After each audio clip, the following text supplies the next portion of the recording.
Loberdos festivala iraganda asteburu honetan Baionan. Ipar Euskal Herriko PAF elkarte feministak antolatuta, maitasuna eta patriarkatua landu dituen festivala antolatu dute. Maitasunaren inguruan sentsibilizatu eta elkarbizitzaren aldeko balioak sustatzeko espazio bat 3 eguneko programazio anitzaren bitartez. Festival hori edo sortu da batetik, guk nahi genuen hitz egin hortaz, hitz egiten genuen deia, baina genuen gogoa pixkat formatu handiagoan edo osatuagoan hitz egiteko, 3 egunez, baina behar batetik ere osatu dugu, iruditzen zaukulako maitasunaren gaia maitasunen pluralean, gaia intimora zokoratzen dugula, intimoan gelditzen dela eta ez dela aipatzen. Kontziente gira intimoan zokoratzen den gai hori mai gaineratzeak, eragin dezakela deserosotasuna, pixkat gaizki izatea, edo ez dela baitez bada egetxa denentzat, eta horregatik nahi izan dugu gaiari heldu, baina formatu desberdinetatik. Horregatik tailerak, horregatik bertsoak, umorea bagda, mai inguru formalagoak.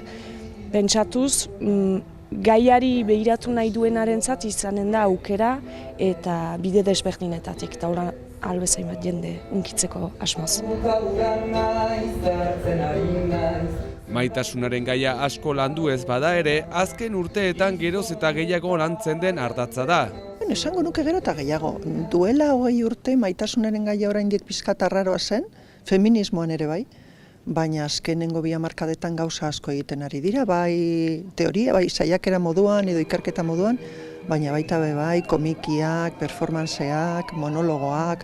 Nik uste dut 20 urte hauek oso paroak izan direla maitasunari buruz pentsatzeko. Euskarri ezberdinetan, baina ari komun bat izan duena, eta ari mutur berriak sortzen ari zaizkiona.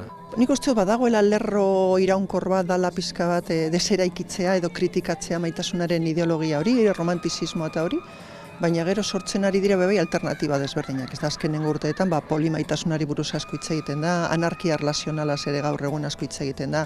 Orduan biderkatuko dira pizka bat alternatibak edo hori ikusi da, eta esango nuke jende gehiago inplikatu dela bai kritika horretan edo eraikuntza berri horretan. Eta festivalean ere inplikatu da jendea, 1000 pertsonatik gora izena eman baitute festivalean, jakimin eta behar baten adierazle. Guretzat nahiko argi izena bai estatu da edo, da jendeak baduela gogoa maitasunaz, desioaz, guzti hortaz hitzeiteko, feminismotik hitzeiteko, taldean hitzeiteko, eta beraz alde hortatik lortu dugu jendearen babesa, beraz pospozik gira egeran. Kontraerranetan galtzen, gara eta ezkara ohartzen, baina segitu pentsatzen.